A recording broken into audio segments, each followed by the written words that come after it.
লক্ষ লক্ষ লোক আজকে এখানে হাজির হয়েছে। পথে ঢেউয়ের মতো লোক আসছে।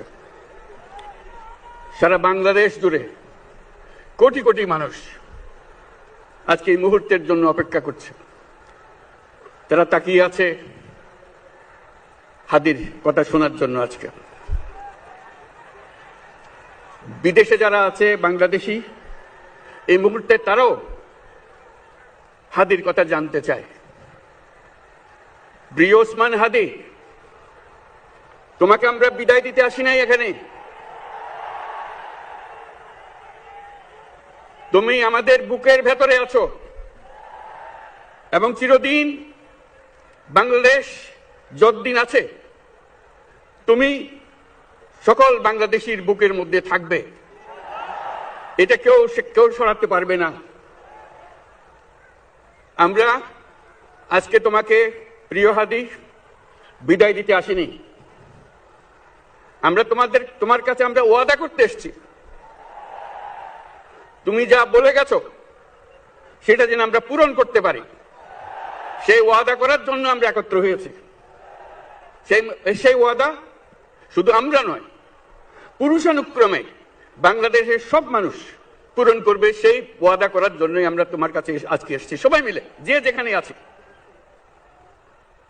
আমরা তোমার যে মানব প্রেম, তোমার যে ভঙ্গি, মানুষের সঙ্গে উঠা বসা, তোমার যে রাজনৈতিক দৃষ্টিভঙ্গি, সবাই প্রশংসা করছে।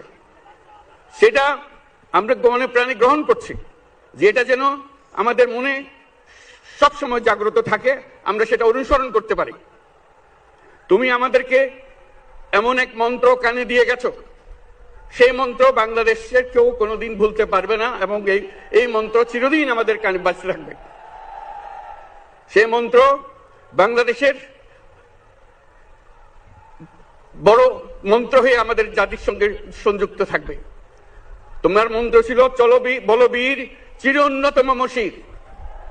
এই উন্নত মমশিরের যে মন্ত্র তুমি দিয়ে গেছো, সেটা বাংলাদেশি সন্তানের জন্মলগ্ন থেকে যতদিন সে বেঁচে থাকবে নিজের কাছে বলবে চল বলবীর চির উন্নত মমশির, আমাদের শির কখনো নত হবে না। সেই মন্ত্র তুমি আমাদেরকে দিয়ে গেছো, আমাদের সব কাজে সেটা আমরা প্রমাণ করব। আমরা দুনিয়ার সামনে মাথা উঁচু করে চলবো, কারো কাছে মাথা নত করব না। সেই মন্ত্র তুমি আমাদেরকে দিয়ে গেছো, আমরা সেটা পূরণ করে যাব। প্রিয় হাদি, তুমি নির্বাচনে অংশগ্রহণ করতে চেয়েছিলে এবং সেই নির্বাচনে অংশগ্রহণ করতে গিয়ে নির্বাচন কিভাবে করতে হয় তারও একটা প্রক্রিয়া জানিয়ে গেছে আমাদেরকে। সেই প্রক্রিয়া যেন আমরা সবাই মিলে গ্রহণ করি, যে কিভাবে প্রচারণা কার্য চালাতে হয়, কিভাবে মানুষের কাছে যেতে হয়, কিভাবে মানুষকে কষ্ট না দিয়ে তার বক্তব্য প্রকাশ করতে হয়, কিভাবে বিনীতভাবে মানুষের কাছে আসতে হয়, সবকিছু তুমি শিক্ষা দিয়ে গেছো। আমরা এই শিক্ষা গ্রহণ করলাম, আমরা এই শিক্ষা চালু করতে চাই। আমরা সবাই আমাদের জীবনে আমাদের রাজনীতিকে এই পর্যায়ে নিয়ে আসতে চাই, যাতে হাদি আমাদের জীবনে স্পষ্টভাবে জাগ্রত থাকে। হাদি, তুমি হারিয়ে যাবে না। তুমি কোনোদিন কেউ তোমাকে ভুলতে পারবে না। তুমি যুগ যুগ ধরে আমাদের সঙ্গে থাকবে, আমাদেরকে তোমার মন্ত্র পুনঃ পুনঃ মনে করিয়ে দেবে। আমরা তোমাকে মনে করিয়ে দেব চলবীর উন্নতম মশির। আমরা সেই মন্ত্র নিয়ে আজকে সামনের পথে এগিয়ে যাব। তোমাকে আমাদের সবার পক্ষ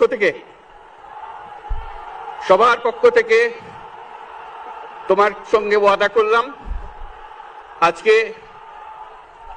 আজকে তোমাকে আল্লাহর হাতে আমানত রেখে গেলাম।